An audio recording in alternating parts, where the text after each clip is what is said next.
Hi, and welcome to MSc. In this video, we're going to be looking at function transformations, specifically dilations.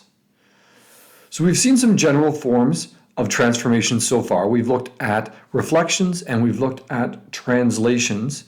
So if you haven't seen those videos, go back and take a look at those. But here we have a function f at x that has had two things done to it. There's an a multiple and a k multiplier here. So this a multiplier, this is the vertical dilation. The function will be dilated by a factor of the absolute value of a. We've already looked and seen that if this leading a value is negative, that's going to flip this function in the x-axis. It'll be reflected in the x-axis. So that's why we talk about the absolute value of a. If a is greater than 1, then this dilation will actually result in a stretch. Everything will be pulled vertically upwards. Not shifted, stretched.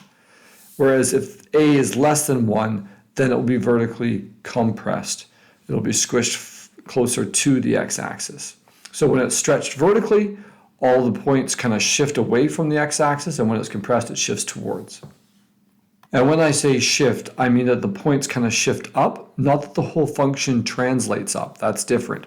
When we graph this in a minute, it will hopefully help clarify.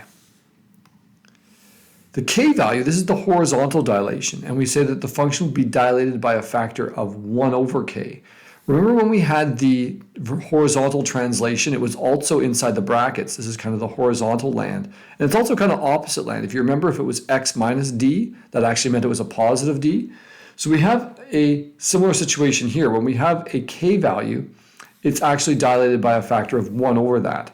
And again, I've used the absolute value here because we know that if there's a negative in this part right next to the x, that's going to reflect the function in the y-axis. So because of this 1 over factor, if k is greater than 1, the function will be compressed horizontally. All the points will be smushed in towards the y-axis. Whereas if k is a fraction less than 1, then the function will be stretched horizontally. All those points will move out from the x-axis. So these are the two types. We have vertical and horizontal, and we can refer to them as dilations. So here we have our standard function for this example, which is the f at x, the absolute value function. So this is it here, and again, this continues off in all directions, and this is my f at x function that's here. I'll quickly label my axes. I'll call it y because we're dealing with 3 different functions that we'll try to graph here. And this is my x-axis. And so what we're looking at here, we'll start with this one, this vertical translation. I have this value out front, and this is my a value. I've purposely kept these values positive. We've already dealt with reflections. And in a later video, I'll do a video where we combine a bunch of different transformations all together. So this a value is out front, and so when we go to actually write out what this v of x function would look like, it would be 3 times the absolute value of x, because I know f at x is the absolute value function. And so what that means is that it's taken the points xy as graphed here in this absolute value function, the parent or standard function, and what it's done now is it's multiplied the y values by 3. And of course, this should not say equals. It should have an arrow saying that it's transformed it or mapped it onto that scenario. So what that would look like graphically here, obviously this point is 0, 0. It's not going to move here. This is not a translation. Again, this is a dilation. What that means is this point here, which was 2, 2, you can see the grids go up by 2 in each direction. That will be transformed, and this y value will be multiplied by 3. So instead of this point being here, it will be 2, 6. So 4, 6. It'll be up here. Same on the other side. This point will now get moved up to here.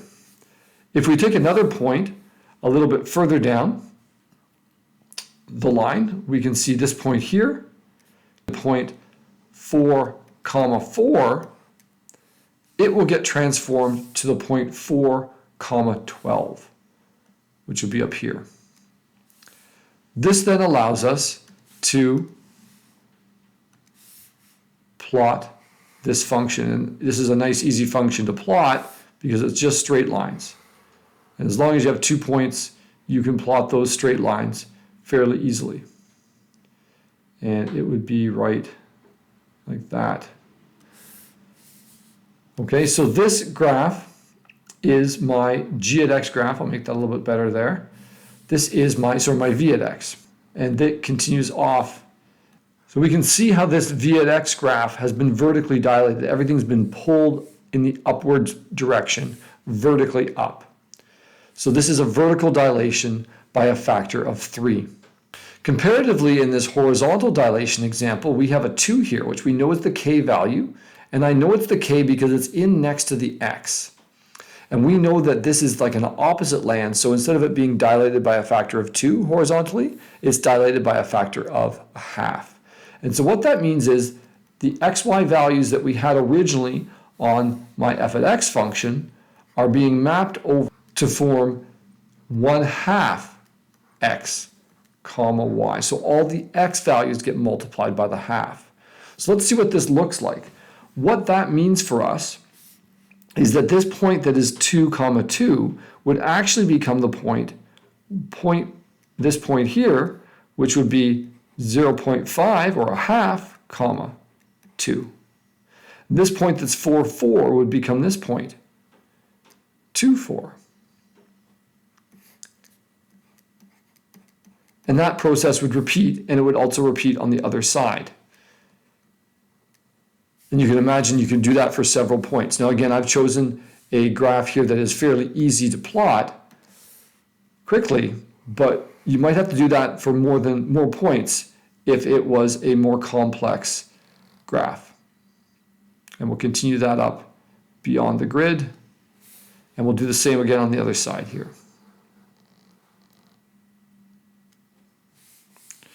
And so this graph will also continue off, and we'll add arrowheads here, and I'll label this as my h of x. So its equation, its equivalent equation like we wrote over here, this would be the absolute value of 2x. And we can see how it has been horizontally compressed. It's pulled things in. Now you might notice that this horizontal compression, dilation by a factor of a half, looks an awful lot like this vertical dilation by a factor of 3.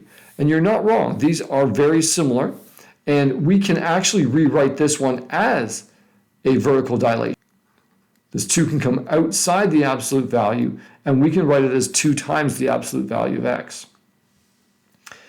Now, it's not always so easy to rewrite a horizontal dilation as a vertical dilation, but you can see in certain functions that they can be interchangeable or expressed in a variety of ways. Just use caution when doing that, because for a parabola, for example, I need to square the k value to bring it out and become an a value. Okay, let's take a quick look at the domain and range of this f at x function. If you recall, the domain of the f at x function is the x values such that x is an element of the real numbers, and there are no limitations on the domain. If we then look at the range, then that's the y values such that y is an element of the real numbers, and there is a limitation here. Y has to always be greater than or equal to 0. And we'll notice that these dilations did not affect that at all. It didn't affect either at all. What would affect the limitation in the range here is a vertical translation or a vertical reflection. And so these functions, h and v, also have the exact same domain and range. I hope this run through of vertical and horizontal dilations has been helpful. If it has, please consider liking the video and subscribing to the station. And as always, thank you very much for listening and watching.